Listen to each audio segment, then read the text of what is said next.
Pernikahan super mewah antara Nico dan Sabrina menjadi puncak kebanggaan Ibu Miranda untuk memamerkan derajat keluarganya di hadapan kaum elit. Ketika Ibu Sundari datang menghadiri undangan dengan pakaian yang sangat sederhana, Ibu Miranda merasa sangat malu. Di depan beberapa tamu, Ibu Miranda melontarkan hinaan tajam dan mengusir Ibu Sundari ke dapur catering karena dianggap lebih pantas menjadi pelayan. Sebelum ceritanya dimulai, untuk yang belum subscribe channel Sahabat Cerita Mami, boleh dong di-subscribe. Dan yang sudah, jangan lupa absen di kolom komentar. Terima kasih. Ballroom Grand Diamond Hotel. Malam itu dipenuhi cahaya keemasan yang menyilaukan mata. Rangkaian bunga lili impor dan mawar putih segar menghiasi sepanjang lorong masuk hingga ke pelaminan yang dibangun sangat megah menyerupai istana kerajaan Eropa. Pesta pernikahan Nico dan Sabrina ini diklaim oleh banyak orang sebagai salah satu hajatan paling mewah dan menghabiskan biaya terbesar pada tahun ini. Bagi Ibu Miranda, malam ini adalah puncak pembuktian derajat sosial keluarganya di hadapan kaum elit ibu kota. Ibu Miranda berdiri di dekat pintu utama dengan postur tubuh tegap dan dagu terangkat tinggi. Balutan gaun brokat merah marun berhiaskan payet kristal buatan desainer ternama membuatnya terlihat paling mencolok di antara para tamu. Kalung berlian di lehernya berkilau tajam memantulkan cahaya lampu gantung. Dia menyambut setiap tamu penting yang datang dengan senyum lebar dan pelukan yang seolah penuh kehangatan. Terima kasih sudah datang, Pak Jenderal. Silakan menikmati hidangan istimewa kami. Kami sengaja mendatangkan koki langsung dari Prancis untuk malam bahagia Nico, ucap Ibu Miranda dengan nada suara bangga saat menyalami seorang pejabat tinggi. Dalam benak Ibu Miranda, pernikahan Nico dengan Sabrina adalah sebuah prestasi hidup yang tidak tertandingi. Sabrina adalah putri tunggal Pak Wijaya, pemilik konglomerasi Wijaya Group yang menguasai sektor properti dan perkebunan di seluruh penjuru negeri. Dengan resmi besanan bersama keluarga Wijaya, posisi keluarga Ibu Miranda di kasta sosial atas sudah terkunci sangat rapat. Dia tidak berhenti memamerkan senyum kemenangannya kepada setiap rekan sosialita yang melintas di hadapannya. Berbanding terbalik dengan kemewahan di bagian depan ballroom, suasana di lorong belakang panggung terlihat sangat sibuk, pengap, dan penuh ketegangan. Kinanti berlari kecil mengecek tumpukan piring catering dan memastikan ketersediaan makanan penutup di meja prasmanan. Mengenakan kebaya kutu baru warna abu-abu yang sudah terlihat pudar pada bagian kerahnya, Kinanti lebih tampak seperti staf koordinator acara dibandingkan seorang menantu dari keluarga yang sedang berpesta besar. Keringat dingin membasahi pelipis Kinanti. Dia baru saja selesai mengurus gaun ganti Sabrina yang sempat tersangkut di ruang rias, lalu segera berlari ke area dapur hotel untuk memastikan para pelayan tidak terlambat mengeluarkan hidangan pembuka. Tidak ada satupun anggota keluarga suaminya yang turun tangan membantu. Suaminya sendiri, Yoga, sedang sibuk berdiri di dekat meja minuman mahal bersama teman-teman bisnisnya sambil tertawa lepas tanpa memedulikan istrinya. Kinanti, tolong pastikan souvenir kotak emas untuk meja tamu VVIP sudah diletakkan di tempatnya masing-masing. Jangan sampai ada yang terlewat satupun. Keluarga Wijaya bisa sangat malu kalau pelayanan pesta ini buruk. Perintah Yoga ketika berpapasan dengan Kinanti di dekat lorong toilet. Kinanti hanya mengangguk pelan sambil menyeka keringat di dahinya dengan selembar tisu. Dia tidak membantah sedikit pun. Selama 3 tahun membina rumah tangga dengan Yoga, Kinanti sudah terbiasa diposisikan sebagai tenaga pengurus rumah tanpa bayaran.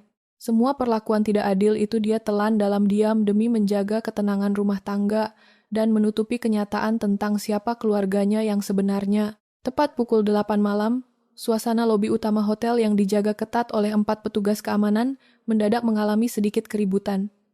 Seorang wanita paruh-baya berjalan pelan mendekati meja registrasi tamu. Wanita itu mengenakan kebaya katun sederhana berwarna koklat bumi yang dipadukan dengan kain batik tulis motif lawas. Tidak ada perhiasan emas atau berlian yang menempel di tubuhnya. Dia hanya membawa sebuah tas tangan hitam berbahan kulit sintetis yang sudut-sudutnya sudah mulai mengelupas karena usia pemakaian.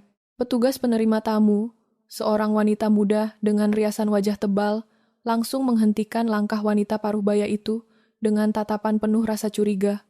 Maaf, ibu mau kemana?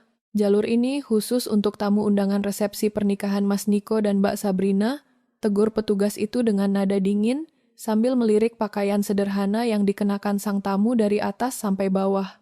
Saya tamu undangan di acara ini, Mbak. Nama saya Sundari, jawab Ibu Sundari dengan suara lembut dan senyum yang tulus.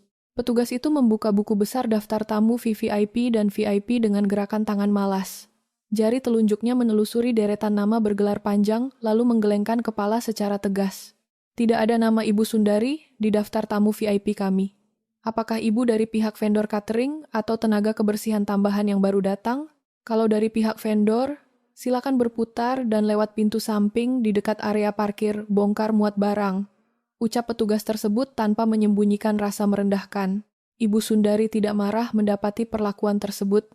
Dia tetap berdiri tenang di depan meja registrasi sambil memegang tas tangannya dengan kedua tangan. Saya keluarga dari Kinanti, Mbak. Tolong dicek sekali lagi di bagian daftar keluarga mempelai, pinta Ibu Sundari dengan sabar. Sebelum petugas itu kembali menjawab dengan kalimat ketus, Kinanti muncul dari arah balik panggung ballroom dengan napas terengah-engah. Matanya langsung menangkap sosok ibunya yang sedang diinterogasi di depan pintu masuk.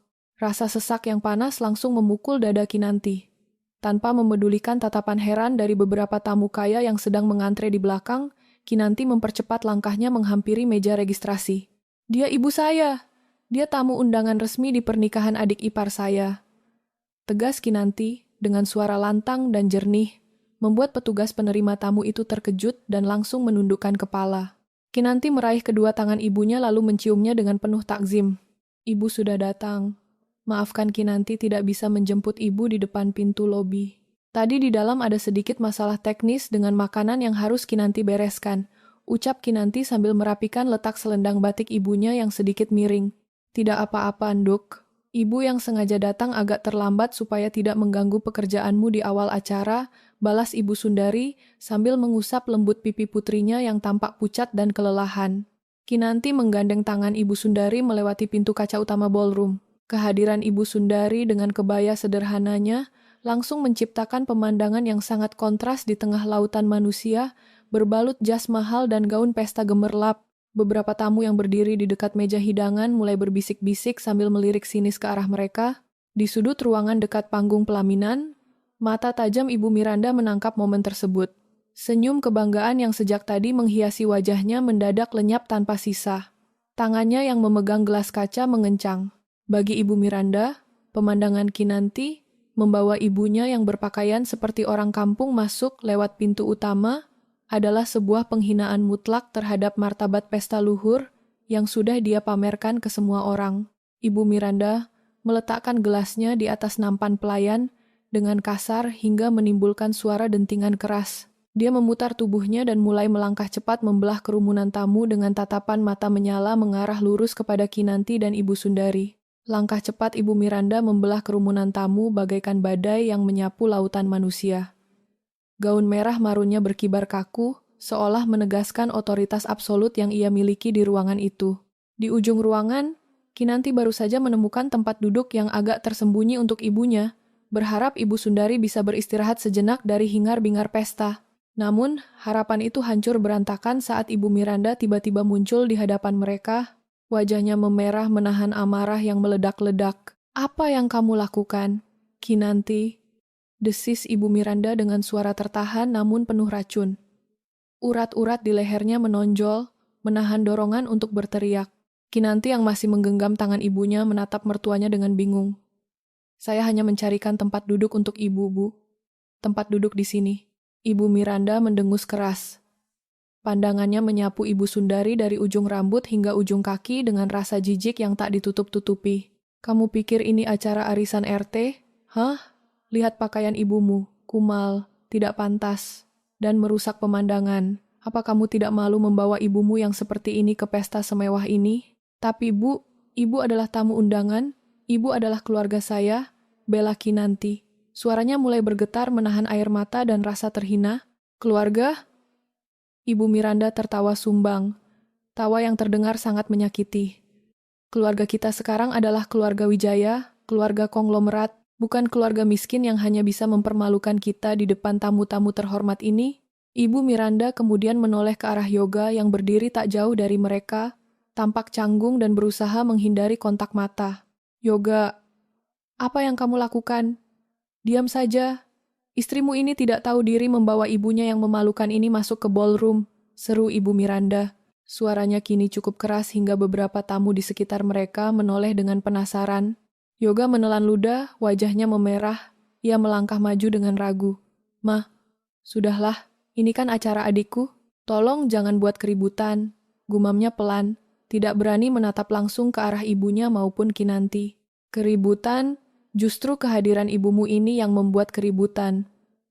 Lihatlah penampilannya. Dia lebih pantas berada di dapur, membantu mengelap piring catering daripada duduk manis di sini menikmati hidangan mahal kita," sembur Ibu Miranda. Kemarahannya tak terbendung lagi. Kinanti merasa darahnya mendidih. Ia tak bisa lagi menahan amarahnya. "Ibu tidak berhak menghina ibu saya seperti itu. Ibu saya adalah tamu terhormat sama seperti tamu lainnya di sini." "Tamu terhormat?" Ibu Miranda mencibir. "Tamu terhormat macam apa yang berpakaian seperti gelandangan?" "Dengar Kinanti, pesta ini adalah tentang martabat keluarga kita, dan ibumu ini merusaknya. Suruh dia pergi ke dapur sekarang juga. Bantu cuci piring kek, ngelap meja kek. Pokoknya jangan sampai dia terlihat oleh keluarga Wijaya." Kinanti menatap Yoga, berharap suaminya akan membela ibunya. Namun, Yoga hanya membuang muka, menghindari tatapan Kinanti. "Yoga, kamu dengar ibumu? Kamu diam saja ibuku dihina seperti ini?" tanya Kinanti. Suaranya bergetar menahan tangis dan amarah. Yoga menatap ibunya dengan ragu lalu menundukkan kepala. "Kinanti, turuti saja kata Mama. Jangan buat masalah. Lagi pula ibu memang terlihat kurang pantas berada di sini." Gumamnya pelan, suaranya hampir tak terdengar. Kata-kata Yoga bagaikan pedang tajam yang menusuk jantung Kinanti. Suaminya sendiri, pria yang seharusnya melindunginya, justru berpihak pada ibunya yang kejam. Ibu Sundari yang sejak tadi hanya diam mendengarkan hinaan demi hinaan, akhirnya angkat bicara. Suaranya tenang tanpa sedikit pun emosi. "Tidak apa-apa, Kinanti," ucap Ibu Sundari lembut. "Ibu memang lebih suka berada di dapur. Di sana lebih hangat dan nyaman." Ibu Sundari menepuk tangan putrinya dengan lembut, lalu melepaskan genggaman tangan Kinanti. Ia membalikkan badan dan berjalan tenang menuju lorong servis yang menghubungkan ballroom dengan dapur catering. Kinanti menatap kepergian ibunya dengan hati hancur. Ia merasa gagal melindungi orang yang paling disayanginya. Air mata akhirnya menetes membasahi pipinya. Ibu Miranda mendengus puas. Ia menatap Kinanti dengan tatapan meremehkan. "Lihat, ibumu saja sadar diri. Kamu yang terlalu memanjakannya. Sekarang kembali bekerja. Pastikan semua tamu VVIP mendapatkan pelayanan terbaik. Jangan sampai ada kesalahan sedikit pun." Ibu Miranda kemudian membalikkan badan dan kembali berjalan membelah kerumunan tamu. Senyum kebanggaannya kembali menghiasi wajahnya, seolah-olah insiden tadi hanyalah gangguan kecil yang tak berarti. Kinanti berdiri terpaku di tempatnya. Air mata masih mengalir membasahi pipinya. Ia menatap Yoga dengan tatapan kosong, merasa seperti orang asing di tengah pesta mewah yang seharusnya menjadi hari bahagia bagi keluarganya. Di sudut ballroom, musik mulai mengalun lembut, menandakan puncak acara akan segera dimulai. Tamu-tamu mulai mengambil tempat duduk masing-masing, bersiap menyambut kedatangan pengantin dan tamu kehormatan yang paling dinanti, Pak Wijaya. 5 menit berlalu, pintu utama ballroom terbuka lebar. Keheningan sesaat menyelimuti ruangan sebelum akhirnya tepuk tangan riuh menggema menyambut kedatangan Pak Wijaya beserta jajaran direksinya. Ibu Miranda dengan senyum paling merekah melangkah maju dengan anggun, siap menyambut besannya dengan penghormatan tertinggi. Ia telah mempersiapkan pidato penyambutan yang sempurna, kata-kata manis yang akan semakin memperkuat posisi keluarganya di mata keluarga Wijaya. Namun, sesuatu yang tak terduga terjadi. Langkah Pak Wijaya mendadak berhenti di tengah jalan. Matanya tertuju pada sosok Ibu Sundari yang baru saja keluar dari arah lorong dapur membawa senampan gelas kosong. Pak Wijaya mengabaikan uluran tangan Ibu Miranda yang menggantung di udara. Ia berlari kecil menghampiri Ibu Sundari, menundukkan tubuhnya dalam-dalam dan mencium tangan wanita sederhana itu dengan sikap tunduk yang absolut. Seluruh ballroom mendadak sunyi, waktu seolah berhenti berdetak. Semua mata tertuju pada adegan tak terduga di hadapan mereka. Ibu Miranda, Yoga, Kinanti, dan seluruh tamu undangan terpaku di tempatnya, tak percaya dengan apa yang mereka lihat. Pintu kayu jati berukir setinggi 4 meter di ballroom Grand Diamond Hotel tertutup rapat. Keheningan total langsung menggantikan riuh rendah suara obrolan ratusan tamu. Ratusan pasang mata yang semula tertuju pada langkah gagah, Pak Wijaya kini terpaku pada satu titik di dekat pintu akses pelayan. Di tempat itu, Pak Wijaya selaku pemilik Wijaya Group menundukkan punggungnya dalam-dalam di hadapan Ibu Sundari. Tangan kanan Pak Wijaya yang mengenakan jam tangan mewah meraih telapak tangan Ibu Sundari yang kasar. Tanpa ragu sedikit pun, pengusaha besar itu mencium punggung tangan Ibu Sundari dengan sikap hormat yang biasa ditunjukkan seorang bawahan kepada pemilik tertinggi perusahaan. Selamat malam Ibu Sundari. Mohon ampunkan keterlambatan saya menyambut kedatangan Ibu di tempat ini. Saya sama sekali tidak mengetahui bahwa Ibu sudah tiba lebih dulu, ucap Pak Wijaya dengan suara bergetar yang dipenuhi rasa segan. Ibu Sundari tetap berdiri tenang. Tangan kirinya masih menahan ujung nampan aluminium berisi 4 gelas kaca bekas pakai, sementara tangan kanannya ditarik perlahan dari genggaman Pak Wijaya. Tidak apa-apa Pak Wijaya, saya juga baru saja sampai. Silakan dilanjutkan acaranya, jangan menghiraukan saya di sini, jawab Ibu Sundari dengan nada suara datar dan lugas. Mata Pak Wijaya bergerak turun. Pandangannya menangkap nampan aluminium kotor yang dipegang oleh wanita di hadapannya. Dalam hitungan detik, ekspresi wajah Pak Wijaya berubah dari rasa hormat menjadi kepanikan yang luar biasa. Rahangnya mengeras, dia segera menoleh ke arah asisten pribadinya yang berdiri 3 langkah di belakangnya. Ambil nampan itu dari tangan Ibu Sundari sekarang juga, perintah Pak Wijaya dengan nada suara yang rendah namun sangat tajam. Asisten pribadi berjas hitam itu melompat maju, mengambil alih nampan dari tangan Ibu Sundari sambil menundukkan kepala berkali-kali guna meminta maaf. Seluruh jajaran direksi Wijaya Group yang ikut mendampingi bos mereka seketika berbaris rapi di belakang Pak Wijaya, ikut menundukkan kepala tanpa berani menatap langsung ke arah wajah Ibu Sundari. Bahkan 2 orang pengawal pribadi Pak Wijaya langsung mengambil posisi siaga di kanan dan kiri Ibu Sundari guna memastikan tidak ada orang yang berani mendekat secara sembarangan. Di tengah panggung pelaminan, Sabrina menahan napas hingga cengkeraman jarinya pada lengan Niko mengencang. Niko sendiri berdiri kaku dengan raut wajah kebingungan. Sementara itu, berjarak 5 meter dari titik kejadian, Ibu Miranda merasakan lututnya mendadak lemas. Namun, gengsi dan arogansi yang sudah mendarah daging membuatnya menolak mempercayai penglihatan matanya sendiri. Dia berasumsi bahwa Pak Wijaya salah mengenali orang karena faktor usia atau pencahayaan ballroom yang terlalu redup di area belakang.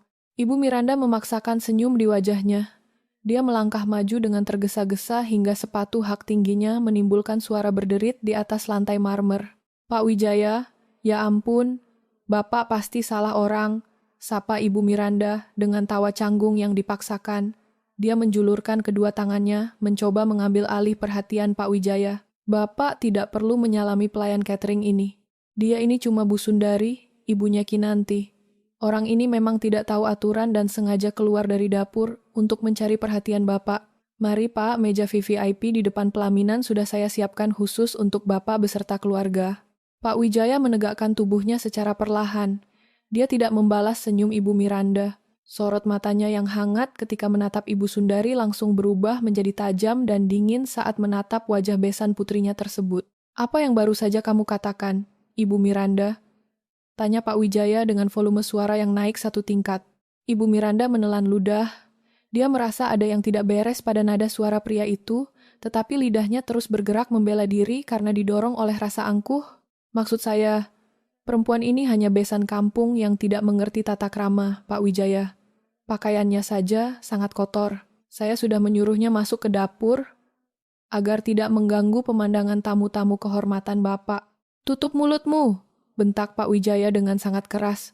Suara bentakan itu menggema ke seluruh penjuru ballroom, memantul di dinding-dinding kaca, hingga membuat beberapa tamu wanita melompat terkejut. Alunan musik instrumental yang sempat berputar pelan, langsung dimatikan secara mendadak oleh operator di ruang kontrol karena panik. Wajah Ibu Miranda memucat secara mendadak.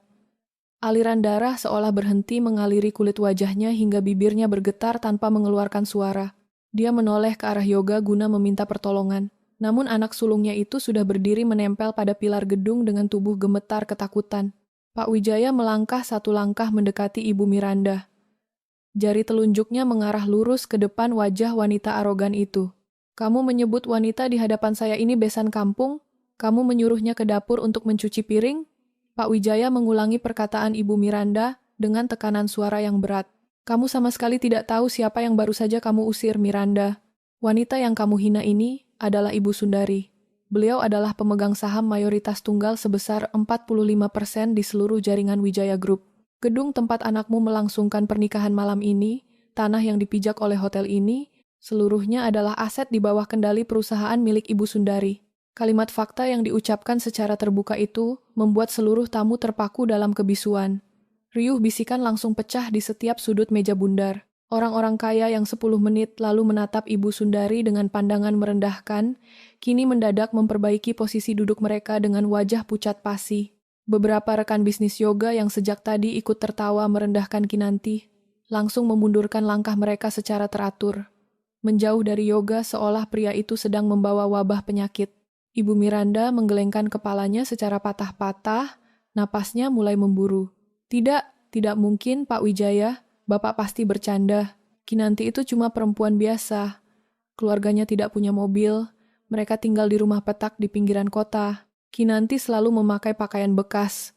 Itu karena putri saya memiliki ajaran moral untuk tidak memamerkan harta di depan manusia gila hormat seperti kamu, Ibu Miranda. Potong sebuah suara yang sangat tegas dari arah belakang Ibu Miranda. Seluruh kepala berputar ke arah sumber suara. Kinanti melangkah maju meninggalkan posisinya di dekat meja prasmanan.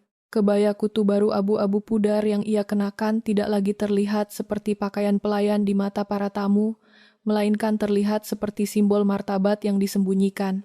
Dengan kepala tegak, tatapan mata lurus, dan langkah kaki yang sangat stabil, Kinanti berjalan menghampiri ibunya. Yoga mencoba meraih lengan Kinanti ketika istrinya itu melintas di dekatnya. Kinanti, apa maksudnya semua ini? Tolong jelaskan pada Mama sekarang. Kinanti menepis tangan Yoga dengan sangat keras hingga menimbulkan suara tepukan yang bergema. Jangan sentuh saya, Yoga. Tugas saya menjadi pelayan gratis di keluargamu sudah resmi berakhir detik ini juga. Kinanti melangkah, melewati suaminya tanpa menoleh lagi.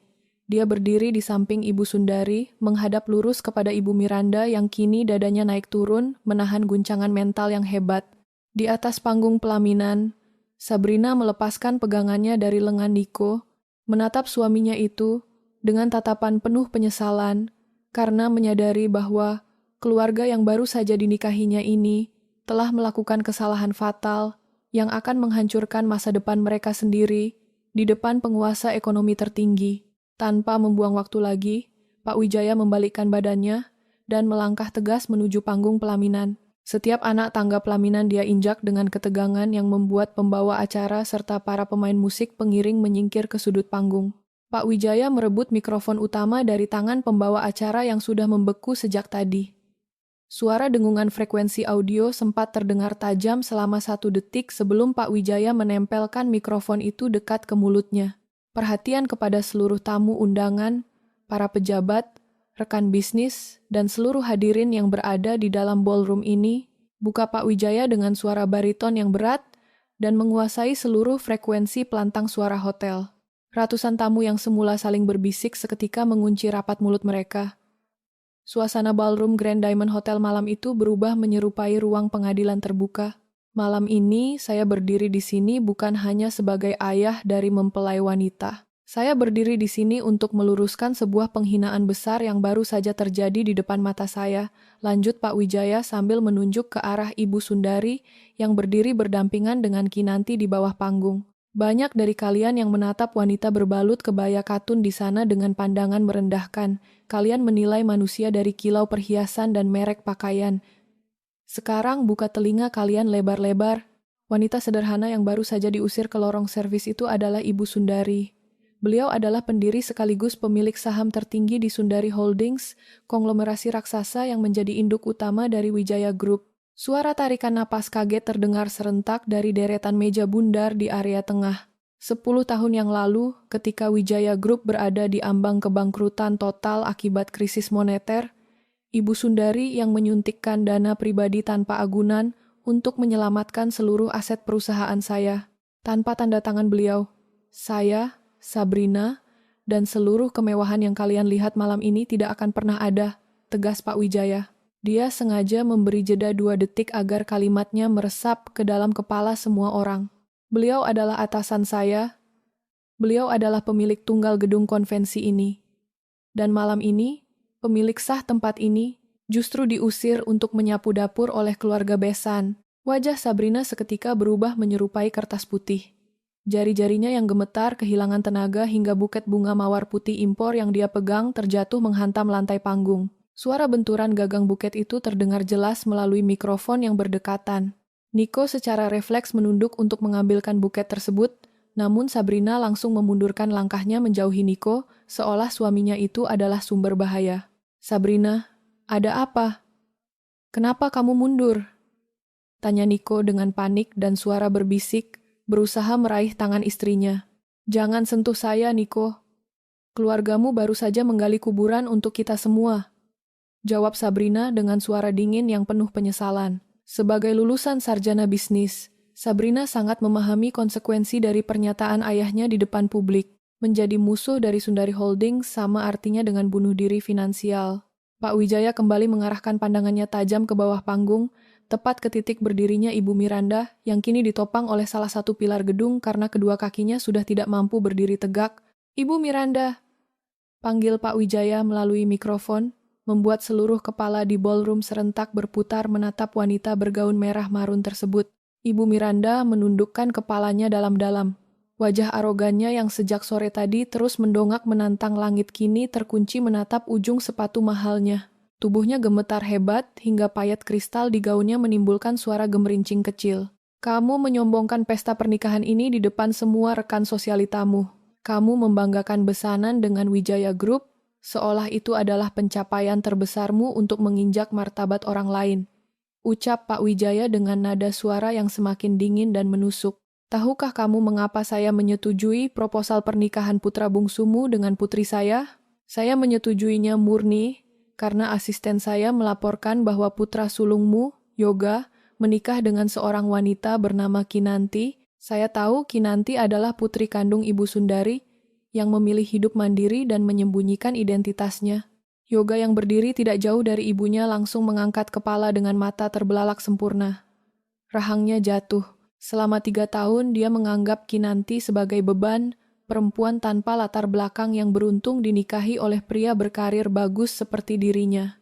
Kenyataan bahwa seluruh pintu kemudahan bisnis yang dia dapatkan selama ini terbuka hanya karena keberadaan Kinanti di rumahnya menghantam kesadaran Yoga secara brutal. "Saya mengira keluarga kalian adalah keluarga yang mulia karena berhasil mendidik dan hidup berdampingan dengan putri dari penyongsong dana terbesar saya," lanjut Pak Wijaya dengan kemarahan yang mulai tidak tertahan. "Namun apa yang saya temukan malam ini? Kalian memperlakukan putri Ibu Sundari seperti pembantu tidak berbayar. Kalian menyuruh Ibu Sundari pergi ke dapur catering karena malu dengan pakaiannya. Kalian sungguh keluarga gila hormat yang buta total." Pak Wijaya meletakkan mikrofon itu kembali ke atas penyangganya dengan penekanan keras.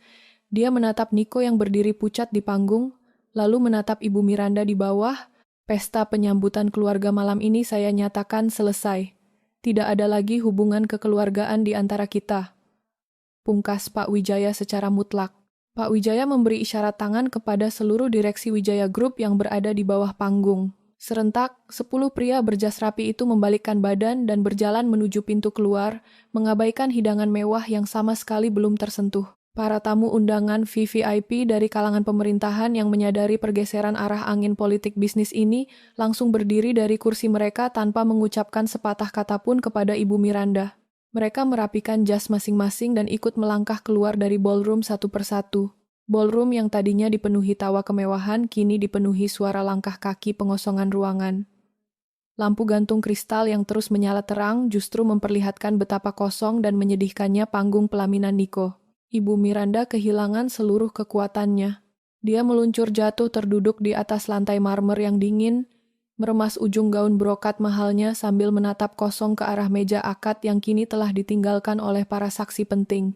Pesta bernilai miliaran rupiah itu resmi berubah menjadi kuburan bagi kehormatan keluarganya. Suasana ballroom Grand Diamond Hotel benar-benar membeku. Sepeninggal para tamu penting yang melangkah keluar beriringan, ruangan berkapasitas ribuan orang itu mendadak terasa begitu hampa sekaligus menekan. Kinanti melepaskan genggaman tangannya dari Ibu Sundari secara lembut. Dia memberikan isyarat lewat anggukan kecil kepada ibunya, lalu mulai melangkah menaiki undakan tangga panggung pelaminan. Ogni langkah sepatu hak datarnya terdengar teratur dan tegas.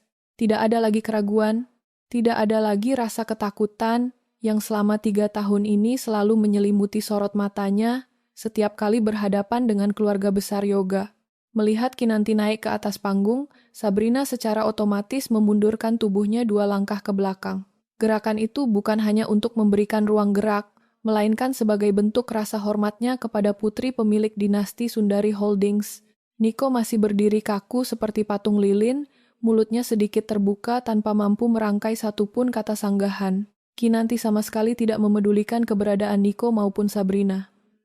Tujuannya hanya satu, yaitu meja kaca kecil berhiaskan rangkaian melati yang tadi sore digunakan sebagai tempat prosesi akad nikah. Kinanti berdiri tepat di belakang meja tersebut, tangan kanannya terangkat, menyentuh cincin emas polos yang melingkar di jari manis tangan kirinya. Cincin itu adalah satu-satunya perhiasan yang dia bawa saat keluar dari rumah megah ibunya 3 tahun lalu, murni demi memulai hidup baru bersama pria yang dia kira mencintainya dengan tulus. Dengan gerakan pelan namun sangat mantap, Kinanti menarik lepas cincin tersebut. Dia meletakkannya di atas permukaan meja kaca. Suara dentingan logam kecil yang beradu dengan kaca terdengar sangat tajam membelah kesunyian ballroom. Kinanti menoleh ke arah operator suara di sudut panggung, memberi kode tegas dengan tangannya agar mikrofon utama kembali dinyalakan. Setelah lampu indikator mikrofon menyala merah, Kinanti menatap lurus ke bawah panggung, menembus manik mata Yoga yang kini berdiri gemetar dengan dahi membanjir keringat dingin. 3 tahun. Yoga, ucap Kinanti mengawali kalimatnya. Suaranya tidak meledak-ledak seperti amarah Ibu Miranda tadi, melainkan mengalun sangat tenang, dingin, dan justru terasa jauh lebih mengiris. 3 tahun, saya mengabdi sebagai istrimu, saya menahan ego, saya menaruh seluruh hak istimewa saya sebagai putri tunggal Sundari Holdings di dalam laci tertutup. Saya melakukan itu bukan untuk menguji keluargamu, melainkan karena saya ingin menghargai martabatmu sebagai kepala rumah tangga. Saya ingin kamu merasa mampu menafkahi saya, tanpa perlu merasa rendah diri di bawah bayang-bayang kekayaan ibu saya. Yoga menggelengkan kepalanya dengan cepat. Bibirnya bergerak memisukan kata maaf, tetapi suaranya tercekat habis di tenggorokan. Namun apa yang saya dapatkan sebagai balasan atas bakti saya? Kinanti melanjutkan. Suaranya mulai menyiratkan ketegangan emosi yang bertahun-tahun dikunci rapat. Setiap hari saya bangun pukul 5 pagi untuk menyiapkan sarapan keluargamu. Saya mengepel 3 lantai rumah ibumu sendirian, sementara kalian duduk manis menikmati teh pagi. Ibumu melarang saya duduk di sofa ruang tamu karena menganggap pakaian saya kotor. Dan puncak dari segala kebusukan itu adalah setiap kali ibu saya datang berkunjung menengok putrinya, ibumu menyajikan air putih, menggunakan gelas kaca yang bibirnya sudah retak, meletakkannya di lantai teras seolah ibu saya adalah pengemis yang meminta sisa makanan. Di bawah panggung, beberapa tamu undangan yang masih bertahan sebagian besar adalah kerabat jauh dan tetangga serentak menutup mulut mereka karena terkejut mendengar kejamnya moral keluarga itu. Tatapan jijik yang semula diarahkan kepada Ibu Sundari kini berbalik 180 derajat menghantam tubuh Ibu Miranda. Dan kamu, Yoga. Kinanti menunjuk suaminya dengan tatapan tajam yang mematikan. Kamu melihat semua penghinaan itu dengan mata kepalamu sendiri. Kamu melihat ibu saya duduk di lantai teras rumahmu, tetapi kamu hanya melenggang masuk ke dalam kamar mengambil kunci mobil tanpa menegur ibumu sedikit pun. Kamu bukan cuma suami yang gagal, Yoga. Kamu adalah laki-laki pengecut yang berlindung di balik ketiak ibumu sambil menikmati fasilitas hidup yang ternyata dibiayai oleh uang hasil keringat wanita yang baru saja ibumu usir ke dapur. Yoga tidak tahan lagi. Rasa malu, penyesalan, dan ketakutan akan hancurnya karir membuat akal sehatnya rontok. Dia berlari menerobos karpet merah, berusaha memanjat sisi panggung pelaminan. Kinanti, ampun sayang. Tolong dengarkan aku dulu. Aku bisa jelaskan semuanya, teriak Yoga histeris sambil menjulurkan kedua tangannya ke atas panggung. Sebelum jari Yoga berhasil menyentuh ujung rok kebaya Kinanti, 2 pengawal pribadi Pak Wijaya berbadan tegap sudah melompat menghalangi. Salah satu pengawal itu mendorong dada Yoga menggunakan satu telapak tangan yang sangat bertenaga. Yoga terpental keras ke belakang, tubuhnya menghantam susunan kursi tamu hingga terjungkal ke atas karpet. Jas mahalnya robek pada bagian jahitan bahu, memperlihatkan wujud aslinya yang sangat menyedihkan. Kinanti menatap suaminya yang tersungkur di lantai tanpa sedikit pun rasa iba. Cincin itu sudah saya kembalikan, tegas Kinanti sebagai penutup kalimatnya. Mulai malam ini, detik ini juga saya menjatuhkan talak cerai kepadamu, Yoga. Berkas legal gugatan cerai beserta seluruh audit penarikan aset dari Sundari Holdings akan mendarat di meja kantormu besok pagi. Selamat tinggal. Kinanti membalikkan tubuhnya, melangkah turun melalui tangga samping panggung dan kembali menggandeng tangan Ibu Sundari. Pak Wijaya langsung memberikan komando kepada 4 pengawalnya untuk membentuk barisan barikade di sekeliling 2 wanita mulia tersebut. Mereka melangkah keluar dari ballroom dengan keanggunan mutlak, membelah sisa tamu yang menundukkan kepala tanda hormat. Sepeninggal mereka, suara tangis meratap yang sangat melengking pecah membelah ballroom. Ibu Miranda merangkak di atas lantai marmer menuju arah pintu keluar tempat Pak Wijaya menghilang. Tangannya menggapai-gapai udara dengan riasan wajah yang luntur total akibat campuran air mata dan keringat. Pak Wijaya, jangan tinggalkan kami. Tolong bicarakan lagi, Pak. Niko anak yang baik, Sabrina tidak boleh pergi. Ratap Ibu Miranda dengan suara serak yang memalukan. Tidak ada satupun orang yang menolongnya. Sabrina melangkah turun dari panggung melewati tubuh mantan ibu mertuanya itu tanpa melirik sedikit pun, disusul oleh sisa tamu yang mempercepat langkah mereka keluar gedung. Ballroom Grand Diamond Hotel yang megah itu kini benar-benar mati, menyisakan Ibu Miranda yang terus meraung memukul lantai, dan Yoga yang menangis memeluk lututnya di tengah puing-puing pesta yang hancur lebur. Matahari pagi menyinari ruang keluarga kediaman Ibu Miranda dengan cahaya yang terasa menyindir. Ruangan megah berlantai marmer itu berantakan. Gelas teh setengah terisi tertinggal di atas meja kaca. Beberapa helai tisu berserakan di karpet, dan udara berbau asam dari sisa parfum semalam yang menguap. Ibu Miranda berjalan mondar-mandir dari sudut ke sudut dengan langkah tidak sabar.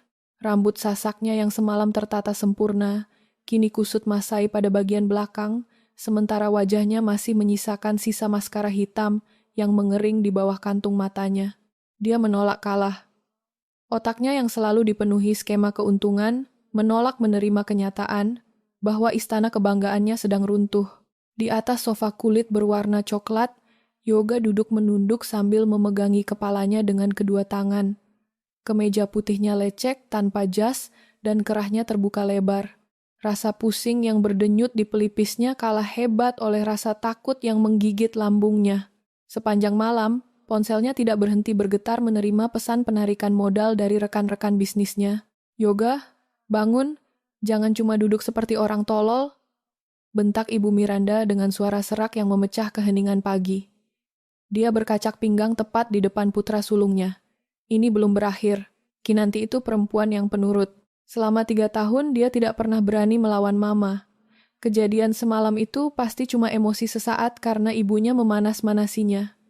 Kamu suaminya, secara hukum dan agama dia masih di bawah kendalimu. Yoga mengangkat wajahnya yang kuyu. Ma, sudahlah. Mama tidak dengar ucapan Pak Wijaya semalam?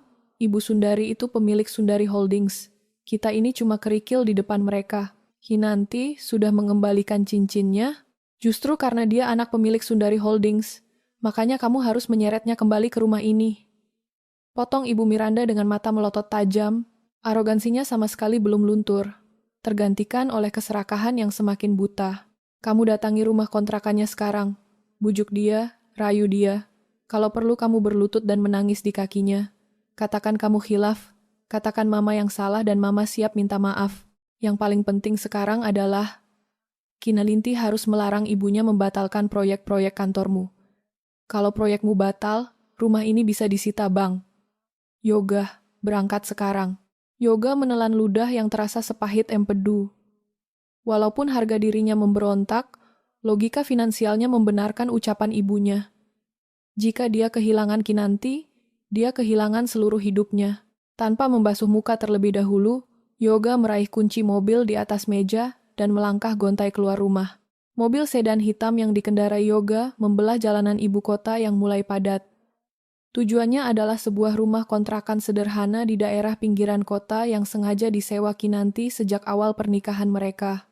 Dulu, Yoga sangat membenci rumah itu karena menganggapnya terlalu sempit dan tidak selevel dengan status sosialnya, sehingga Yoga lebih sering menginap di rumah mewah ibunya dan membiarkan Kinanti tinggal sendirian di sana.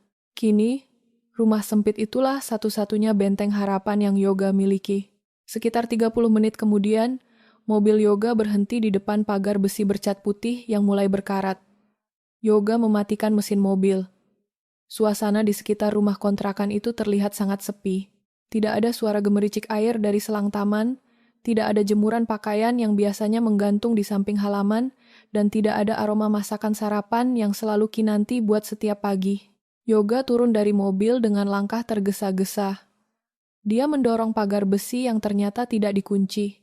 Pagar itu terbuka dengan suara berderit pelan. Yoga melangkah melewati halaman kecil yang ditumbuhi rumput gajah, langsung menuju pintu depan. "Kinanti, buka pintunya! Ini aku, Yoga!" Panggil Yoga sambil mengetuk daun pintu berbahan kayu triplex tersebut. Tidak ada sahutan dari dalam. Yoga menempelkan telinganya ke permukaan pintu, mencoba mendengarkan suara langkah kaki. Hasilnya nihil, hanya ada keheningan yang terasa tidak wajar. Karena panik, Yoga memutar gagang pintu ke bawah. Pintu itu langsung terbuka, Kinanti sama sekali tidak menguncinya. Yoga melangkah masuk ke dalam ruang tamu, dan pemandangan di depannya membuat aliran darahnya seolah berhenti mendadak. Rumah kontrakan itu kosong melompong. Sama sekali tidak ada barang yang tersisa. Sofa kain yang sedikit robek di sudut ruangan sudah hilang, rak televisi berbahan kayu partikel sudah lenyap, bahkan figura foto pernikahan mereka yang biasanya tergantung di dinding ruang tamu sudah dicabut, menyisakan sebatang paku besi yang menancap sendirian di tembok bercat krem. Yoga berlari ke area dapur, kompor gas, tabung hijau, hingga rak piring plastik yang selalu disusun rapi oleh Kinanti tidak berbekas. Dia membuka pintu kamar tidur yang kosong. Lemari pakaian 2 pintu yang dulu dibeli dengan uang tabungan Kinanti sudah tidak ada di sana. Ruangan itu benar-benar bersih, seolah rumah tersebut belum pernah dihuni oleh siapapun. Aroma khas tubuh Kinanti yang biasanya menguar di kamar itu telah digantikan oleh bau debu dan ubin uap pagi. Lutut Yoga bergetar hebat. Dia bersandar pada kusen pintu kamar sambil meremas rambutnya. Kinanti tidak sekadar pergi membawa koper. Kinanti telah menghapus seluruh jejak eksistensinya dari hidup Yoga dalam semalam. "Cari Mbak Kinanti, Mas Yoga?" Tegur sebuah suara berat dari arah pintu depan. Yoga tersentak dan langsung menoleh. Di ambang pintu berdiri Pak Usman, ketua RT setempat yang sudah berusia lanjut, mengenakan kemeja batik pudar dan peci hitam. "Pak Usman, kemana istri saya, Pak? Kemana barang-barangnya?" Tanya Yoga sambil berlari menghampiri pria tua itu. Suaranya terdengar putus asa. Pak Usman menatap Yoga dengan sorot mata datar yang tidak menyiratkan rasa hormat lagi. "Mbak Kinanti sudah pindah tadi malam, Mas. Sekitar jam 1 pagi, ada 4 truk angkutan barang dan beberapa bapak-bapak berjas rapi datang ke sini.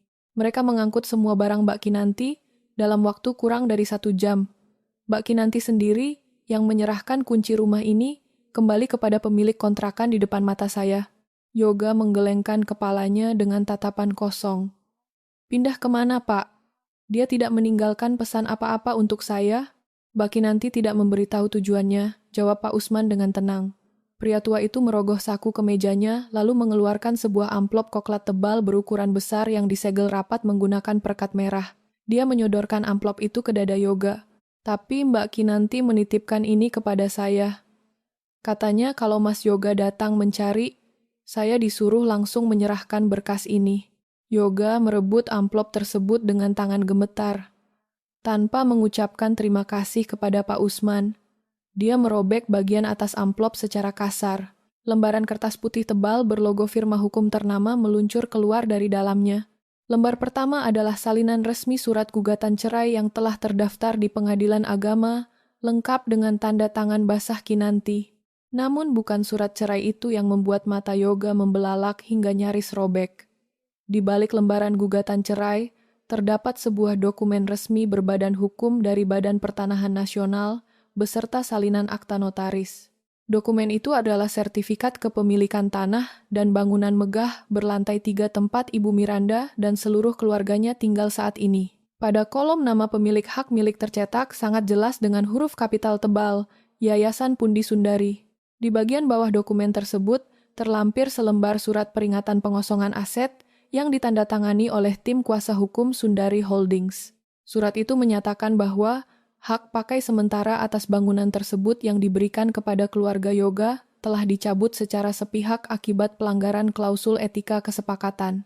Keluarga Ibu Miranda diberikan batas waktu paling lambat 48 jam untuk mengosongkan rumah tersebut atau pihak berwajib akan melakukan pengusiran paksa.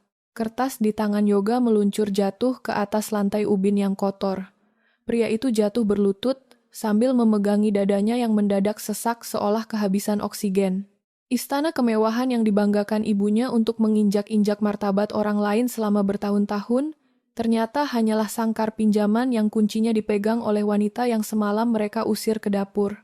Gedung pencakar langit Wijaya Tower berdiri kokoh membelah awan ibu kota, memantulkan terik matahari siang melalui deretan kaca hitamnya yang dingin dan angkuh.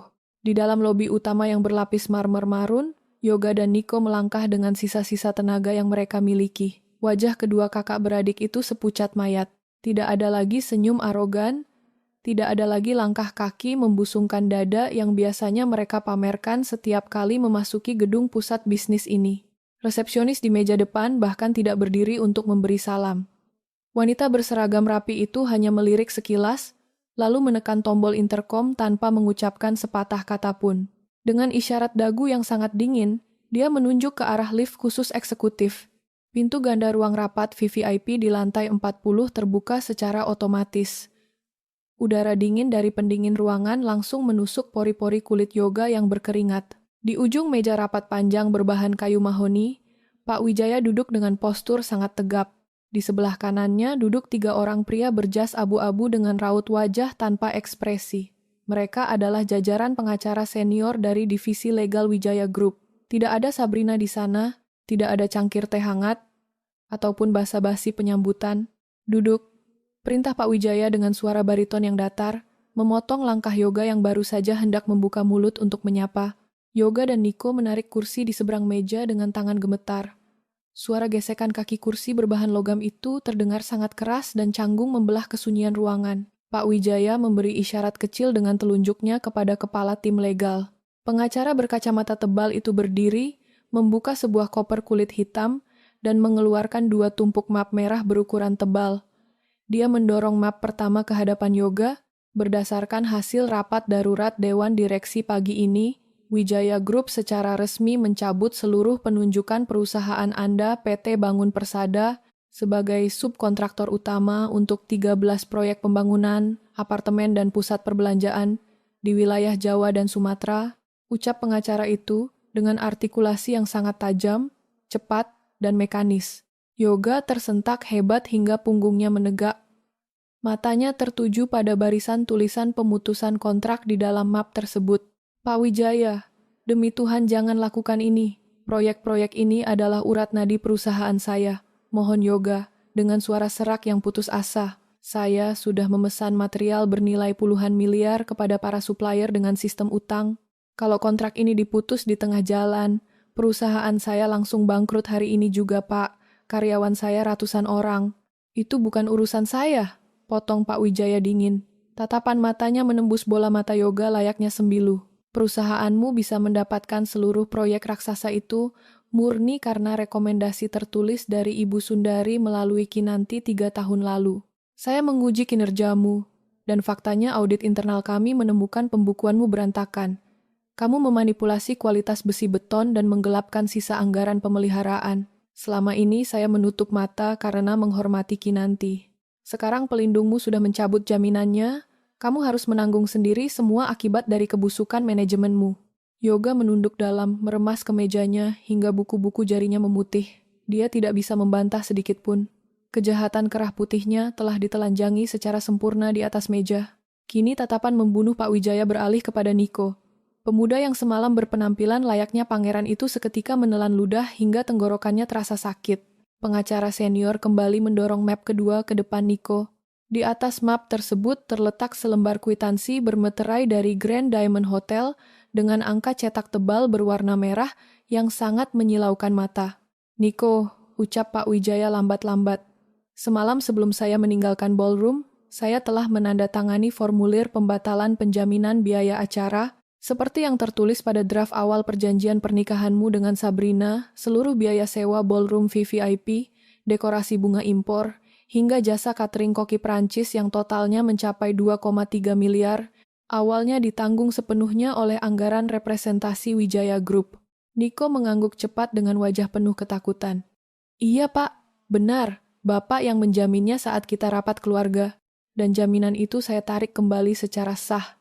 Lanjut Pak Wijaya tanpa sedikit pun rasa kasihan.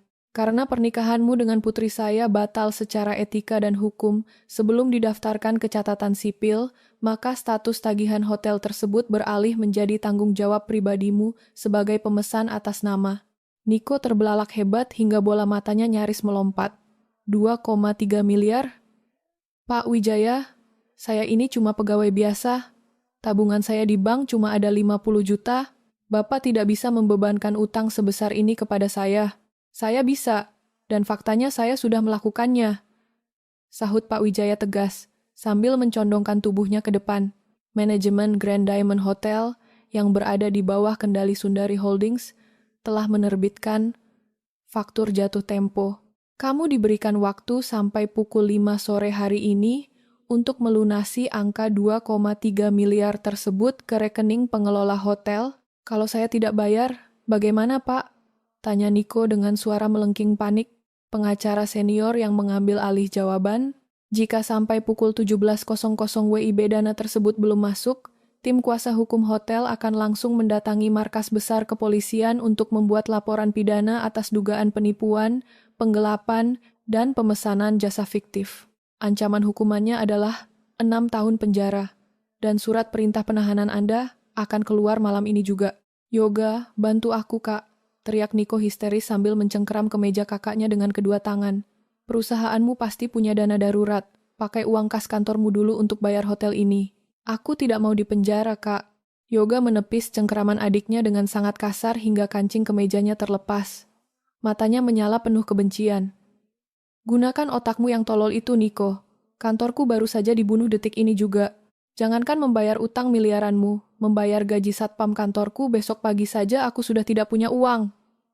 Ini semua gara-gara mulut busuk, mama dan tingkah aroganmu semalam yang mengusir Ibu Sundari. Kedua kakak beradik, yang biasanya selalu bekerja sama, dalam memandang rendah orang lain itu, kini saling membentak di dalam ruang rapat, saling melemparkan kesalahan dengan wajah beringas. Pak Wijaya berdiri dari kursinya, mengancingkan jas mahalnya dengan ekspresi jijik yang luar biasa. Dia menatap asisten pribadinya di dekat pintu. Panggil pihak keamanan, keluarkan 2 sampah ini dari gedung saya sekarang juga. Dan pastikan wajah mereka dimasukkan ke dalam daftar hitam di seluruh properti milik Wijaya Group, perintah Pak Wijaya. Tanpa menoleh sedikit pun, Pak Wijaya melangkah keluar melalui pintu akses belakang, meninggalkan Yoga dan Niko yang berteriak memohon sejadi-jadinya, saat 4 orang petugas keamanan bertubuh kekar menyerbu masuk, memeting lengan mereka, dan menyeret tubuh kedua pria malang itu keluar dari ruangan menuju lift barang. Tepat pukul 3 sore, udara di dalam rumah megah, Ibu Miranda terasa sangat panas dan menyengat. Aliran listrik di rumah itu baru saja terputus total setengah jam yang lalu. Pihak penyedia layanan listrik telah melakukan pemutusan akses dari tiang utama karena tagihan pasca bayar selama 3 bulan terakhir ternyata tidak pernah dilunasi oleh Yoga. Tanpa putaran kipas angin dan sejuknya pendingin ruangan, rumah berlantai marmer itu berubah menjadi oven raksasa yang pengap. Ibu Miranda duduk sendirian di atas sofa ruang tamu sambil terus mengibaskan selembar majalah mode ke arah wajahnya yang dibanjiri keringat. Jari-jari tangan Ibu Miranda yang gemetar terus menekan layar ponsel, mencoba menghubungi satu persatu nomor telepon rekan sosialita yang selama ini selalu memuji kemewahannya. Dia berniat meminjam uang 10 juta rupiah hanya untuk sekadar pegangan makan dan membayar taksi. Namun, dari 20 nomor yang dia hubungi, tidak ada satupun yang bersedia menerima panggilannya. Sebagian besar langsung menolak panggilan tersebut dan beberapa di antaranya bahkan sudah memblokir nomor Ibu Miranda secara permanen. Berita kehancuran keluarga Yoga di ballroom Grand Diamond Hotel rupanya telah menyebar dengan kecepatan kilat di dalam grup obrolan kaum elit ibu kota. Suara deru mesin kendaraan berat mendadak terdengar memecah kesunyian jalan di depan rumah. Ibu Miranda bangkit berdiri dan berjalan cepat menuju jendela kaca. Matanya melebar saat melihat sebuah mobil derek besar berwarna kuning berhenti tepat di depan pintu gerbang besi rumahnya. Di belakang mobil derek itu turun 3 orang pria berpakaian seragam biru gelap berlogo sebuah bank swasta terkemuka, didampingi oleh 2 orang petugas kepolisian berseragam lengkap. Tanpa menunggu pagar dibukakan, salah satu petugas bank tersebut langsung mendorong gerbang besi yang memang tidak terkunci. Ibu Miranda berlari keluar rumah hingga melupakan sandal jepitnya, menginjak paving block halaman yang terasa membakar telapak kakinya. "Kalian siapa? Mau apa datang ke rumah saya?" teriak Ibu Miranda dengan suara melengking tajam. Dia merentangkan kedua tangannya di depan garasi yang terbuka, tempat 2 unit mobil mewah jenis Alphard putih dan sedan Eropa hitam terparkir mulus. Petugas bank yang bertindak sebagai ketua tim penagihan membuka sebuah map plastik transparan. Dia menyodorkan selembar surat penetapan eksekusi fidusia ke depan wajah Ibu Miranda. "Selamat sore, Ibu. Kami dari tim penarikan aset Bank Sentral Sentosa," ucap petugas itu dengan suara tegas dan tanpa kompromi. "Kami membawa surat perintah penarikan paksa atas 2 unit kendaraan ini. Atas nama pemohon kredit yaitu PT Bangun Persada yang dikelola oleh Mas Yoga, telah terjadi penunggakan pembayaran cicilan pokok selama 4 bulan berturut-turut. Selain itu, sistem autodebit. Kami mendapati seluruh rekening giro perusahaan tersebut hari ini telah dibekukan oleh otoritas perbankan akibat kasus dugaan penggelapan." "Tidak boleh," jerit Ibu Miranda sambil memegangi kap mesin mobil Alphard putihnya.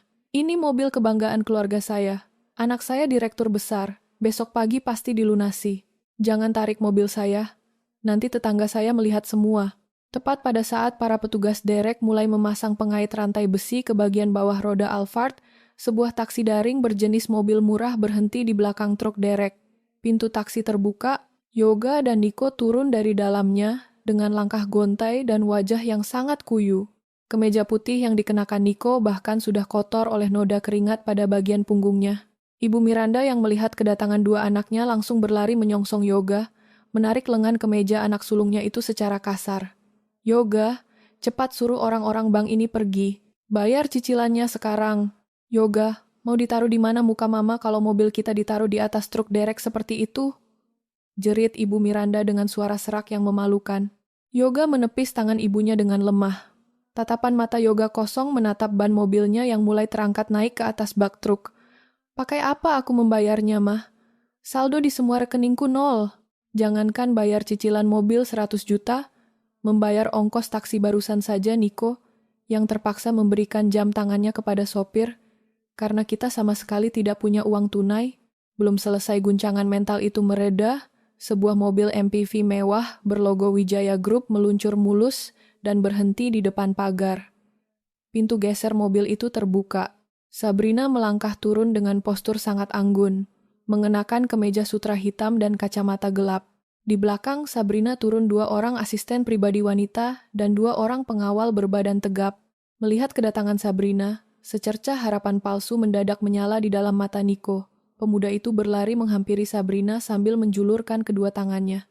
"Sabrina, kamu akhirnya datang," ucap Niko dengan suara gemetar penuh gairah. "Kamu pasti mau membantu membayarkan tagihan hotel itu kan? Tolong bicarakan dengan ayahmu, Sabrina. Kita ini saling mencintai." Sabrina berhenti melangkah. Dia membuka kacamata gelapnya, menatap Niko dengan ekspresi wajah datar yang dipenuhi rasa jijik yang luar biasa. Tanpa mengucapkan sepatah kata pun, Sabrina memberi isyarat jentikan jari kepada 2 asisten pribadinya. Kedua wanita berjas rapi itu langsung melangkah melewati tubuh Niko, berjalan masuk ke dalam rumah kediaman Ibu Miranda. "Sabrina, apa yang asistenmu lakukan di dalam rumah Mama?" tanya Ibu Miranda panik sambil mencoba menghalangi langkah 2 pengawal Sabrina. "Mereka mengambil 4 koper pakaian milik saya yang kemarin pagi sempat dikirim ke rumah ini oleh penata busana," jawab Sabrina dengan nada suara yang sangat dingin dan menusuk. "Tidak boleh ada satupun benang milik keluarga Wijaya yang tertinggal di dalam rumah sarang penipu ini." Niko mencoba meraih jemari Sabrina. "Sabrina, jangan begitu. Aku ini calon suamimu." Sebuah tamparan yang sangat keras, tajam, dan bertenaga mendarat mulus di pipi kiri Niko. Kepala pemuda itu terlempar ke samping hingga ujung bibirnya mengeluarkan sedikit darah segar. Suara tamparan itu bergema tajam mengalahkan suara mesin truk derek. "Itu bayaran untuk mimpimu Yang ingin hidup gratis dan menumpang derajat dari kekayaan ayah saya, desis Sabrina dengan sorot mata membunuh. Pengacara Wijaya Group sudah mendaftarkan pembatalan berkas pernikahan kita ke kantor agama 1 jam yang lalu. Kita tidak pernah dan tidak akan pernah menjadi suami istri. Jika sampai besok pagi tagihan hotel 2,3 miliar itu belum kamu bayar, pengacara saya sendiri yang akan memastikan polisi menyeretmu dari rumah ini. 2 asisten Sabrina keluar dari dalam rumah sambil mendorong 4 koper kulit berlogo merek ternama dunia. Mereka memasukkan koper-koper mahal itu ke dalam bagasi MPV hitam. Sabrina melangkah kembali memasuki mobil tanpa menoleh sedikitpun kepada Niko yang memegangi pipinya sambil menangis terseduh-seduh di atas aspal. Mobil MPV hitam itu melaju pergi, meninggalkan debu tipis yang berterbangan menghantam wajah Ibu Miranda. Truk derek kuning yang membawa 2 mobil mewah, keluarga itu pun ikut bergerak meninggalkan pekarangan. Namun, sebelum suara mesin truk derek itu benar-benar menghilang di ujung jalan, 3 buah mobil minibus berwarna silver melaju dan memblokir seluruh akses pagar depan. 8 orang pria berpakaian safari hitam turun secara serentak dari dalam minibus, disusul oleh Pak Usman selaku ketua RT dan seorang pria paruh baya berkacamata yang memegang gulungan denah tanah. Pria berkacamata itu melangkah masuk ke tengah pekarangan, menghampiri Yoga yang sedang terduduk di atas pembatas taman. "Selamat sore, Saudara Yoga dan Ibu Miranda," ucap pria berkacamata itu dengan suara yang sangat lantang dan resmi. "Saya adalah ketua tim eksekusi lapangan dari Yayasan Pundi Sundari. Batas waktu 48 jam yang tertera pada surat peringatan pengosongan rumah ini telah resmi berakhir pada pukul 15.00 WIB, tepat hari ini. Mengingat status hukum Saudara Yoga saat ini sedang dalam proses penyelidikan perdata oleh beberapa pihak bank, maka pihak yayasan memutuskan untuk mengambil alih hak penguasaan fisik atas tanah dan bangunan ini sekarang juga." Pria itu menunjuk ke arah 8 petugas bersafari di belakangnya.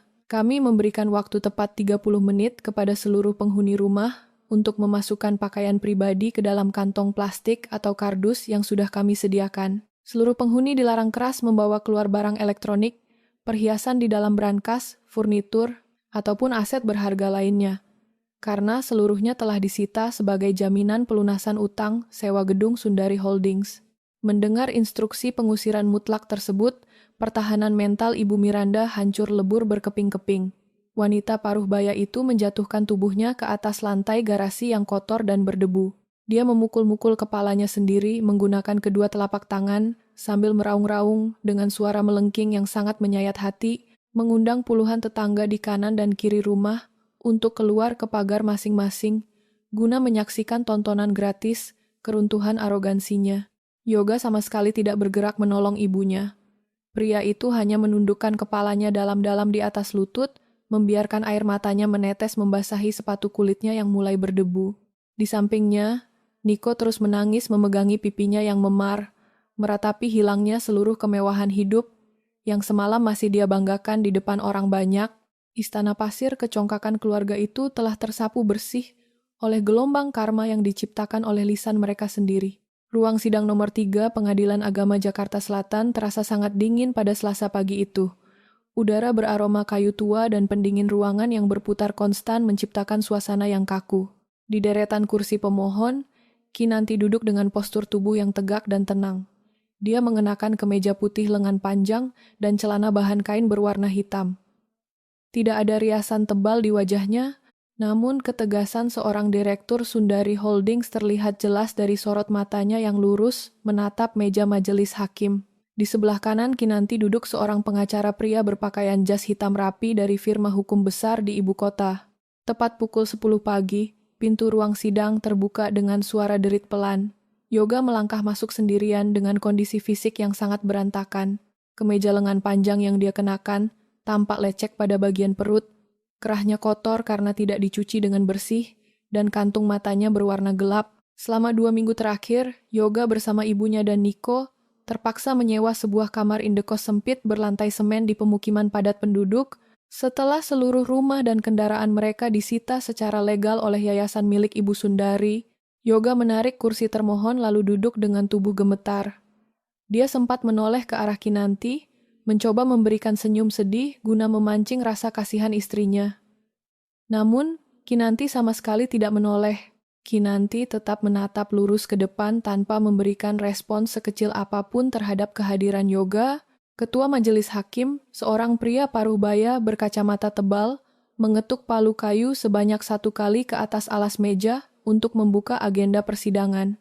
Berdasarkan berkas perkara nomor 450, agenda persidangan hari ini adalah pembuktian dalil gugatan cerai sekaligus pemeriksaan klaim pembagian harta bersama yang diajukan oleh pihak suami, ucap Ketua Hakim dengan suara lantang dan resmi. Hakim mengarahkan pandangannya kepada Yoga. Saudara Yoga, Anda mengajukan tuntutan pembagian harta Gonogini berupa setengah dari total saldo di rekening gabungan suami istri, serta klaim hak milik atas 1 unit rumah toko di daerah Jakarta Pusat yang dibeli pada tahun kedua pernikahan. Apakah Anda tetap pada tuntutan tersebut? Yoga menegakkan punggungnya dengan dorongan keserakahan yang masih tersisa. Dia menjawab dengan suara serak, "Iya, Yang Mulia Hakim, saya tetap pada tuntutan saya. Selama 3 tahun menikah, Kinanti adalah istri saya. Saldo uang yang masuk ke rekening gabungan itu adalah hak saya sebagai suami. Rumah toko itu juga dibeli saat kami masih berstatus suami istri. Saya sedang mengalami kebangkrutan total, Yang Mulia. Saya berhak mendapatkan setengah dari harta itu untuk menyambung hidup keluarga saya." Pengacara Kinanti berdiri dari kursinya dengan sikap tenang. Dia melangkah ke depan meja majelis hakim membawa sebuah koper transparan berisi tumpukan dokumen mutasi perbankan yang telah dilegalisasi. "Izin berbicara, Yang Mulia Majelis Hakim," ucap pengacara Kinanti dengan nada suara lugas dan tajam. Tim kuasa hukum pemohon menolak seluruh klaim harta Gonogini yang diajukan oleh termohon. Tuntutan tersebut tidak memiliki dasar hukum dan justru membuktikan pengabaian tanggung jawab saudara Yoga sebagai kepala rumah tangga selama 3 tahun terakhir. Pengacara itu menyerahkan 3 bundel berkas tebal berstempel resmi dari bank kepada majelis hakim. Silakan majelis hakim memeriksa bukti rekam jejak mutasi rekening gabungan tersebut. Selama 36 bulan usia pernikahan, saudara Yoga tercatat hanya melakukan penyetoran uang nafkah sebanyak 4 kali pada 4 bulan pertama dengan besaran masing-masing hanya 2 juta rupiah. Memasuki bulan kelima hingga surat gugatan cerai ini didaftarkan, saudara Yoga sama sekali tidak pernah menyetorkan 1 sen pun ke dalam rekening rumah tangga. Wajah Yoga mendadak pucat. Telapak tangannya mengeluarkan keringat dingin saat menyadari bukti keuangannya dibuka secara transparan di ruang sidang.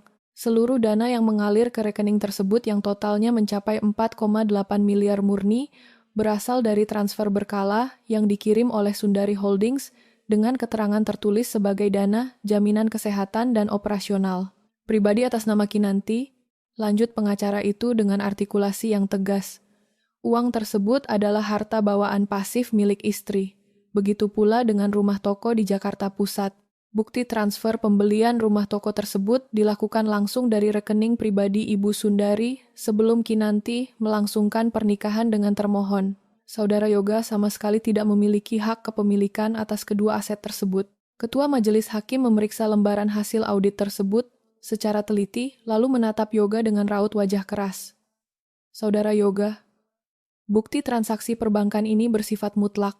Anda menggunakan uang fasilitas dari mertua Anda untuk membiayai pengeluaran pribadi Anda, lalu sekarang Anda mencoba mengklaimnya sebagai harta bersama. Apakah Anda memiliki bukti bantahan berupa slip gaji resmi atau kwitansi penyetoran dana pribadi lain yang sah? Yoga membuka mulutnya, tetapi tenggorokannya terkunci rapat.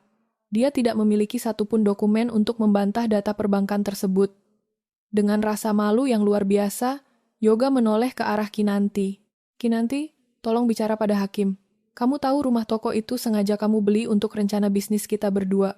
Kita pernah sepakat akan mengelolanya bersama. Mohon Yoga." Dengan suara bergetar dan tatapan mata yang sangat putus asa, Kinanti mengabaikan permohonan Yoga. Dia meminta izin kepada majelis hakim untuk menyampaikan pernyataannya secara langsung. "Silakan, Saudara Kinanti," ucap Ketua Hakim. Kinanti menatap lurus ke arah majelis hakim dengan sikap yang sangat tenang dan tegas. "Yang Mulia Majelis Hakim, saya melepaskan seluruh hak tuntutan nafkah tertunda dari laki-laki ini. Saya tidak meminta pengembalian 1 rupiah pun dari uang ibu saya yang telah dia gunakan. Yang saya minta hari ini hanyalah putusan hukum yang tegas. Saya meminta pengadilan memutuskan tali ikatan pernikahan ini sekarang juga agar status kependudukan saya beserta keluarga besar saya tidak lagi memiliki kaitan hukum dengan saudara Yoga. Ketua Majelis Hakim mengangguk tanda mengerti. Ketiga hakim melakukan musyawarah tertutup selama 2 menit di meja mereka. Suasana ruang sidang menjadi sangat sunyi. Ketua hakim kembali meluruskan letak mikrofon di depannya, lalu membacakan amar putusan dengan suara yang menggema memenuhi ruangan. Mengadili. 1. Mengabulkan gugatan pemohon untuk seluruhnya. 2. Menjatuhkan talak 1 bain sugra dari termohon Yoga kepada pemohon Kinanti. 3. Menolak seluruh tuntutan provisi dan klaim harta gonogini yang diajukan oleh termohon karena terbukti secara sah bahwa objek sengketa merupakan harta bawaan milik pihak pemohon. Palu kayu di tangan hakim terangkat tinggi lalu dihantamkan ke atas landasan meja sebanyak 3 kali dengan pukulan yang sangat keras dan tegas.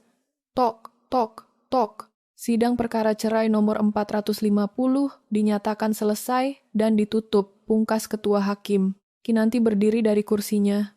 Dia membungkukkan badan, memberi hormat kepada majelis hakim, lalu berjabat tangan dengan pengacaranya. Wajah Kinanti menyiratkan ketenangan mutlak karena hak kebebasan hidupnya telah kembali sepenuhnya. Saat Kinanti melangkah menuju pintu keluar, Yoga melompat dari kursinya dan berlari menghadang langkah Kinanti di dekat ambang pintu. Pria itu menjatuhkan dirinya berlutut di atas lantai keramik, mengabaikan tatapan heran dari para petugas pengadilan di koridor. Kinanti, jangan tinggalkan aku. Aku mohon kepadamu, Kinanti. Ibu Miranda sedang sakit parah di kamar indekos. Niko buron dikejar penagih utang dari pihak hotel. Kami kelaparan. Kinanti, tolong pinjamkan aku uang 5 juta saja untuk membawa ibuku ke puskesmas. Aku berlutut memohon ampun di bawah kakimu. Tangis Yoga dengan suara keras sambil berusaha menggapai ujung celana Kinanti. 2 orang pengawal pribadi berbadan tegap yang berjaga di luar pintu langsung masuk, menyergap kedua bahu Yoga dan menarik tubuh pria itu mundur secara paksa. Kinanti menghentikan langkahnya sejenak. Dia menundukkan pandangan menatap Yoga yang meronta di dalam pegangan pengawal. Sorot mata Kinanti sangat datar, dingin, dan bersih dari segala bentuk emosi. Uang 5 juta yang kamu minta itu, ucap Kinanti dengan volume suara yang tenang, namun terdengar jelas di telinga Yoga, adalah setara dengan harga 4 porsi makanan koki Prancis yang ibumu buang ke tempat sampah pada malam resepsi itu.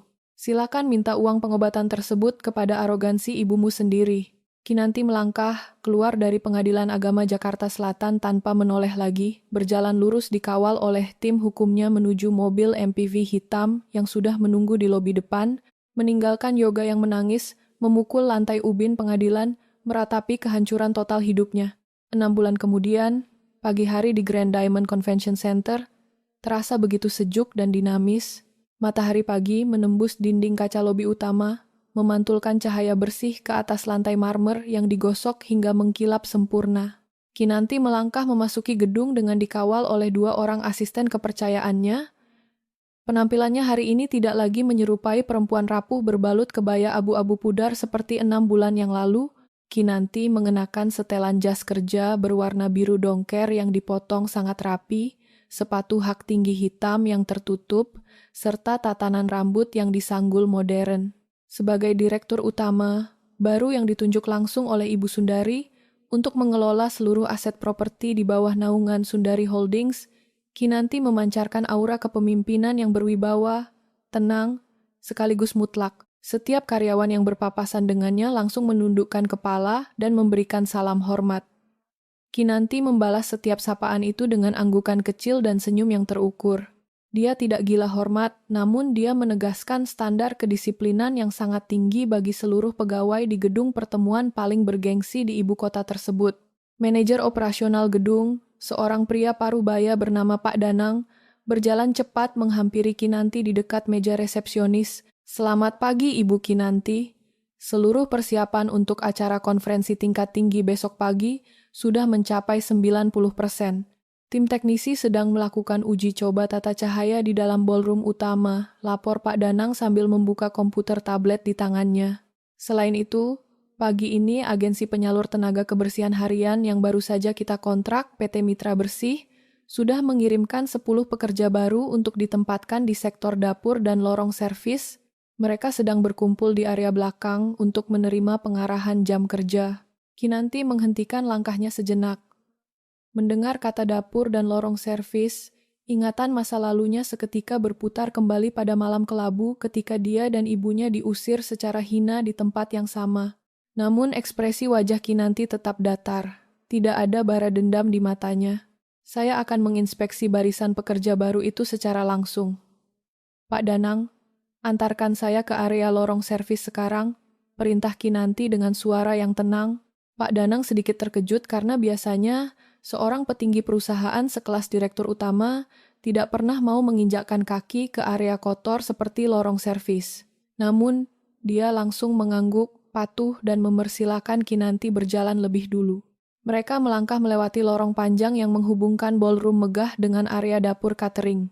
Udara di tempat itu berbau khas campuran uap klorin, cairan pembersih lantai, dan dinginnya ubin besi. Di sepanjang dinding lorong, 10 orang pekerja kebersihan berseragam biru muda pudar berdiri berbaris menghadap tembok. Masing-masing dari mereka memegang sebatang sapu nilon, kain pel, dan ember kuning berbahan plastik. Kinanti melangkah dengan ketenangan yang membuat seluruh pekerja itu menahan napas. Sepatu hak tingginya berdetak stabil di atas lantai semen. Mata tajam Kinanti memeriksa kelengkapan seragam dan tanda nama yang tersemat di dada setiap pekerja. Mulai dari urutan pertama hingga ke-9, Kinanti sesekali memberikan instruksi singkat kepada Pak Danang mengenai standar kebersihan kuku para pekerja. Langkah Kinanti akhirnya berhenti tepat di ujung barisan paling kanan pada pekerja nomor 10. Sosok di depannya adalah seorang wanita paruh baya yang menundukkan kepalanya begitu dalam hingga dagunya nyaris menempel pada kerah baju. Tubuh wanita itu bergetar hebat, kedua tangannya yang kasar dan dipenuhi keriput mencengkeram gagang aluminium pel dengan sangat kuat hingga buku-buku jarinya memucat. Ujung besi pel itu bergetar, membentur bibir ember plastik hingga menimbulkan suara ketukan ritmis yang memecah kesunyian lorong. Kinanti mengarahkan pandangannya pada tanda nama plastik yang dijahit miring di atas saku seragam biru pudar tersebut. Terkumpul 7 huruf kapital cetak hitam yang sangat tajam. Miranda. Wanita yang berdiri gemetar di hadapan Kinanti saat ini adalah Ibu Miranda. Penampilannya telah hancur tanpa sisa. Tidak ada lagi tatanan rambut sasak yang kaku dan menyombongkan langit. Rambutnya kini dipenuhi uban yang tidak dicat, diikat seadanya menggunakan karet gelang murahan di belakang leher. Kulit wajahnya yang dulu selalu dilapisi krim perawatan mahal kini tampak kusam, dipenuhi bintik hitam, akibat terlalu sering terpapar sinar matahari saat berjalan kaki mencari pekerjaan harian. Gaun brokat merah marun berpayet kristal, yang dulu dia banggakan telah digantikan oleh seragam kebersihan berbahan polyester kasar yang ukurannya kebesaran. Sejak Yayasan Pundi Sundari menyita rumah dan seluruh aset mereka 6 bulan lalu, hidup keluarga Ibu Miranda terjun bebas ke dasar neraka kemiskinan. Yoga mengalami depresi berat, menghabiskan sepanjang hari mengurung diri di dalam kamar indekos berlantai semen tanpa mau bekerja. Niko yang sempat buron akhirnya ditangkap polisi karena tidak mampu membayar tagihan hotel senilai 2,3 miliar dan kini sedang mendekam di dalam sel tahanan penipu. Demi bisa membeli sebungkus nasi putih dan membayar sewa petak kamar agar tidak diusir ke jalanan, Ibu Miranda yang dulu gila hormat terpaksa membuang seluruh sisa harga dirinya, mendaftarkan diri ke agen penyalur buruh kasar. Ibu Miranda memejamkan matanya rapat-rapat sambil menggigit bibir bawahnya hingga berdarah. Air mata penyesalan dan rasa malu yang luar biasa menetes deras membahasi kerah seragam birunya. Dalam batinnya dia memohon agar Kinanti tidak mengusirnya. Jika Kinanti memecatnya hari ini, dia dan Yoga tidak akan makan malam ini. Pak Danang yang tidak mengetahui sejarah di antara mereka berdua hendak menegur postur tubuh Ibu Miranda yang menunduk. Maaf Bu, tolong tegakkan kepala saat direktur utama sedang melintas. Kinanti mengangkat tangan kanannya, memberi isyarat kepada Pak Danang untuk mundur 1 langkah. Kinanti berdiri berhadapan lurus dengan mantan ibu mertuanya. Jarak di antara sepatu hak tinggi Kinanti dan sepatu karet murah milik Ibu Miranda hanya berjarak 2 jengkal. Kinanti menatap puncak kepala wanita yang dulu selalu melarangnya duduk di sofa tersebut. Tidak ada senyum mengejek di bibir Kinanti. Tidak ada kalimat caci maki seperti yang Ibu Miranda lontarkan kepada Ibu Sundari 6 bulan lalu. Yang ada hanyalah sikap profesional yang dingin, bersih, dan sama sekali tidak tersentuh oleh emosi rendahan. Kinanti mengambil lembaran papan jalan berisi tata tertib kerja dari tangan Pak Danang, lalu membacakannya dengan suara lantang, jernih, dan bergema ke seluruh lorong dapur. Perhatian kepada seluruh tenaga kebersihan sektor lorong servis, ucap Kinanti dengan tatapan mata terkunci pada Ibu Miranda yang terus menangis tergugu dalam diam. Tugas kalian di gedung ini dimulai tepat pukul 6 pagi. Kalian diwajibkan menyapu seluruh area belakang panggung, membuang kantong sampah dari setiap meja VVIP di dalam ballroom, serta memastikan seluruh piring catering bekas pakai telah dibilas bersih sebelum dimasukkan ke dalam mesin pencuci uap. Kinanti memberi penekanan pada kalimat berikutnya, meresap ke dalam gendang telinga Ibu Miranda layaknya jarum panas. Di perusahaan ini, kami tidak menilai martabat manusia dari merek pakaiannya, dan kami tidak menghina siapapun yang bekerja di dapur. Kami membayar keringat dan tenaga kalian secara adil sesuai dengan kontrak kerja yang berlaku. Bekerjalah dengan jujur, jangan malas, dan jangan pernah merusak barang milik perusahaan. Jika kalian melanggar aturan, pihak keamanan yang akan langsung mengeluarkan kalian lewat pintu bongkar muat di belakang. Kinanti menyerahkan kembali papan jalan itu kepada Pak Danang. Dia memutar tubuhnya dengan sangat anggun, mengabaikan suara isak tangis tertahan dari Ibu Miranda yang kini merosot memegangi gagang pelnya. Ayo kita kembali ke lobi Pak Danang. Masih banyak dokumen penandatanganan aset yang harus saya selesaikan, pungkas Kinanti. Kinanti melangkah pergi menjauhi lorong servis, diiringi ketukan hak sepatunya, yang berirama pasti menuju arah cahaya keemasan yang memancar dari pintu ballroom utamanya. Di belakangnya, di bawah temaram lampu neon lorong dapur yang lembab, Ibu Miranda mulai mengayunkan kain pel basahnya ke atas lantai kotor dengan tubuh bungkuk dan air mata yang terus mengalir tumpah, menyapu bekas debu sepatu wanita yang dulu selalu dia anggap tidak memiliki harga diri. Putaran roda nasib telah tuntas, membalas segalanya.